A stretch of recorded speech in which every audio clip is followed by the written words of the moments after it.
नमस्कार दोस्तों। आज मैं आप लोगों को बताने लगा हूँ कि इंग्लैंड में जो कोरोना की वैक्सीन है वो किस तरीके से लगाई जा रही है। तो आपको छोटा सा मैं आपको रिव्यू बताता हूँ। मेरे घर में ये लेटर आया है और मैंने खोला हुआ था ये। अब मैं आपको, ये मेरा नाम है और एड्रेस इसके पीछे है।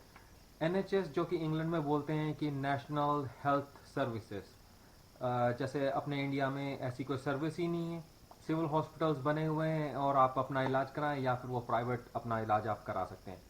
तो कोरोना वैक्सीन की मैं बात कर रहा हूँ, तो यहाँ पर हर घर में जितने भी लोग रहते हैं, पूरे इंग्लैंड में बात कर रहा हूँ, यूनाइटेड किंगडम जिसमें वेल्स और स्कॉटलैंड भी आता है। और इसमें आपको अगर वैक्सीन लगानी है तो हॉस्पिटल वाले, जो हेल्थ सर्विस है, एक डिपार्टमेंट है, जो डिपार्टमेंट आपको चिट्ठी भेज रहा है कि आप आएं और कोरोना की वैक्सीन लगाएं, जो कि बिल्कुल फ्री है। अब ये लेटर आपको दिखाता हूँ। पहले तो इन्होंने लिखा हुआ है कि जो भी एज ग्रुप में है उन सबको आप कैटेगराइज किया हुआ है कि इस एज से इस एज वाले लगा सकते हैं। तो उन्होंने मुझे बोला है कि आप आके लगा सकते हैं। प्लीज़ इग्नोर मत करें इस लेटर को और अपनी अपॉइंटमेंट बुक करें, जो कि एक वेबसाइट दे रखी है nhs.uk/covid वैक्सीनेशन की। तो इसमें आप अपना नाम और पता आप बता दें और आप ये बार कोड इस पर दिया हुआ है, तो बार कोड और उसके नीचे नंबर दिया हुआ है, एनएचएस नंबर, आप उनको बताएं और अपनी अपॉइंटमेंट बुक कराएं और अपनी वैक्सीन आप लगा सकते हैं।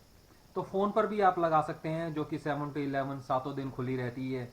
और किसी भी भाषा में जिसको बात करनी है वो बात करके अपनी अपॉइंटमेंट बुक करा सकता है।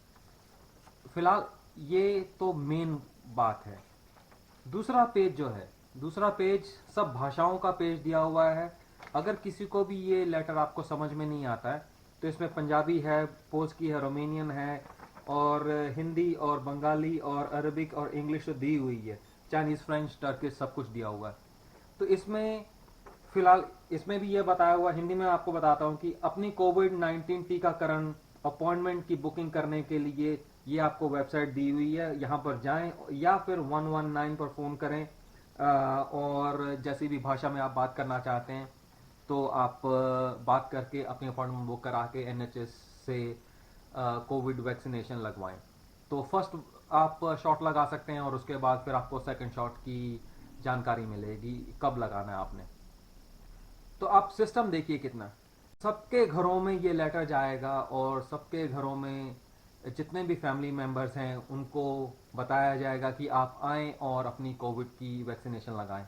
अब भारत में क्या हो रहा है, आपको लगता है कि गरीब बंदा जो कि सड़क पर रहता है, झुग्गी झोपड़ी में रहता है, उसको कोविड-19 की वैक्सीनेशन लगाने के लिए टाइम है, क्या उसको पता भी है कि मिलेगी कि नहीं मिलेगी?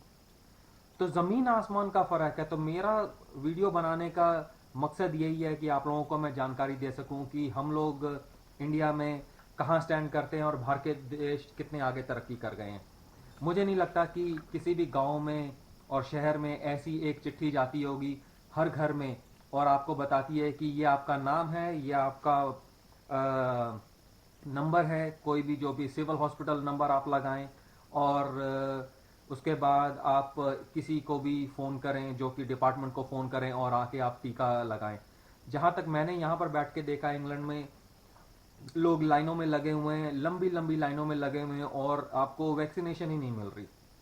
मैं आपको बताना चाहता हूँ कि नेशनल हेल्थ सर्विस जो कि इंग्लैंड में है किस तरीके से काम करती है। तो ये यहाँ की सबसे पब्लिकली फंडेड कंपनी है जो कि गवर्नमेंट चलाती है और one of the four national health services in the system, मतलब एक चार में से एक ये नेशनल हेल्थ सर्विसेज है।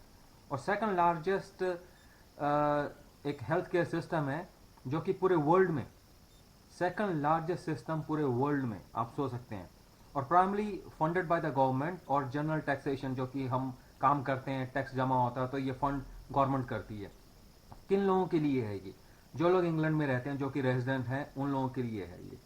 और उसमें आप हर तरीके की फैसिलिटीज़ आपको प्रोवाइड की जाती हैं। बेसिकली जैसे कि आपको बुखार हो गया है, कोई आपको बीमारी हो गई है, तो आप अपॉइंटमेंट बुक कराएं डॉक्टर के साथ में जाके फ्री में और अपना इलाज जाके कराएं और डॉक्टर फिर आपको आगे रेफ़र करेगा कि एक्सरे कराना है, एमआरआई करानी है, कि आपको सिर्फ यहीं से आपको मैं पर्ची लिख दूँ, दवाई दे के आपको फिर दवाई आपको मिल जाती।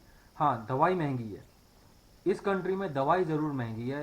आप को कभी दवाइयों के बारे में मैं कंपैरिजन करके बताऊंगा कि ऑफ कोर्स दवाई बहुत महंगी है इंडिया से, लेकिन डॉक्टर आपको लिख देता है, प्रिस्क्रिप्शंस लिख देता है और आप अपनी जाके दवाई खरीद के आ सकते हैं। और ये सर्विस बिल्कुल फ्री है। तो जैसे मैंने कहा है कि आप डॉक्टर के पास जाएं, अपॉइंटमेंट बनाएं, फ्री है। तो उसके बाद अगर आपको एमआरआई कराना है या एक्सरे कराना है या आपको कुछ और सर्विस, फिजियोथेरेपी की सर्विस करानी है, उसकी अपॉइंटमेंट बन जाती है और वो भी फ्री है।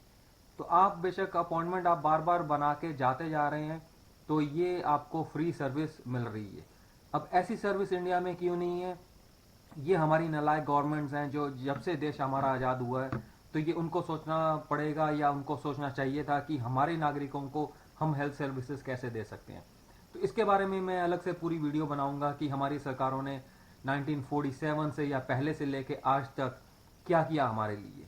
जो कि प्राइवेट हॉस्पिटल इतने खुल गए हैं, तो हमारी सरकार क्यों नहीं चला सकती एक पब्लिक फंडेड गवर्नमेंट का हॉस्पिटल? और गवर्नमेंट के हॉस्पिटल्स में क्यों ऐसी अच्छी फैसिलिटीज़ प्रोवाइड नहीं की जा सकती, जहां पर आम आदमी जो कि 5-6 हज़ार रुपया कमाता है, 10 हज़ार, जो 6 हज़ार कमाने वाला है, वो कैसे इलाज कराएगा हमारे देश में? तो ये बड़ी सोचने वाली बात है। तो एनएचएस की मैं छोटी सी डिस्क्रिप्शन बता रहा था कि नेशनल हेल्थ सर्विसेज इंग्लैंड में किस तरीके से काम करती है और टोटली फ्री है। और हमारे देश में ऐसा कोई सिस्टम क्यों नहीं है, कोई ऐसा हेल्थ सिस्टम क्यों नहीं है कि एक फ्री हो और आम आदमी को जाके सिर्फ या उसका कुछ कार्ड बनाओ और जाके वो अपना इलाज करा सके। हमारे इंडिया में इलाज इतना महंगा है कि आम आदमी अफोर्ड नहीं कर सकता।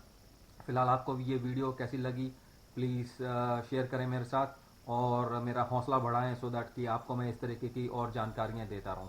धन्यवाद।